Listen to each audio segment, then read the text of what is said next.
हैदराबाद समेत सिंध के मुख़्तलिफ़ शहरनि में सख़्त घुट ऐं ॿूसट खां पोइ चौथे ॾींहुं बि बरसाति जारी आहे। बरसाति खां पोइ गर्मीअ जो ज़ोर टुटी वियो, जॾहिं त कण शुरू थींदे ई बिजली बंदि थी वई। SS न्यूज़ जे नुमाइंदनि मूजिबि हैदराबाद में अॼु तक़रीबन सॼो ॾींहुं झुड़ाली मौसम रही। घुट ऐं ॿूसट खां पोइ हल्की बरसाति पई, जॾहिं त झुड़ाली मौसम सबबि शहरुनि जी वॾे अंग तफ़रीही मार्गनि जो रुख़ कयो।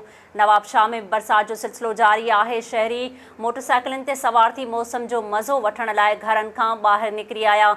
सेराणी ऐं साहिली पट्टीअ में अॼु बि वक़्फ़े सां तेज़ बरसाति जो वसकारो थियो आहे, जंहिं सबबि गर्मीअ जो ज़ोर टुटी वियो। पाणीअ में वाधि थियण ते साहिली पट्टीअ जे मक़ामी रहवासियुनि ऐं आबादगारनि जे चेहरनि ते मुरकूं मोटी आयूं।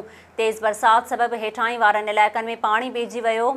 बचलपुर के आसपास सावड़ी मींहं जो वक़्फ़े सां सिलसिलो जारी आहे। इलाइक़े वासियुनि में ख़ुशीअ जी लहर आहे। आबादगारनि जा नए सिर फ़सुल आबाद थियण ते संदन चेहरनि ते मुरकूं आहिनि। मलकानी शरीफ़, ख़ैरपुर गंबो, पिताफ़ी टेल, सुमन सरकार, मेहराब चांडियो ऐं भरपासे जे इलाइक़नि में बरसाति जे वसकारे खां पोइ गर्मीअ जो ज़ोर टुटी वियो, जॾहिं त बिजली बंदि थी वई।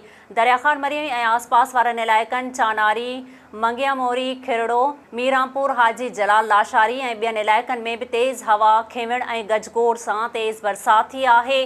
बरसाति जो पाणी बाज़ारुनि, घिटियुनि, घरनि ऐं दुकाननि में ॿिहिजी वियो। ठुल में बरसाति जे वसकारे खां पोइ रोडनि रस्तनि ते बरसाती पाणी तलाउ जी सूरत अख़्तियार करे वरिती आहे।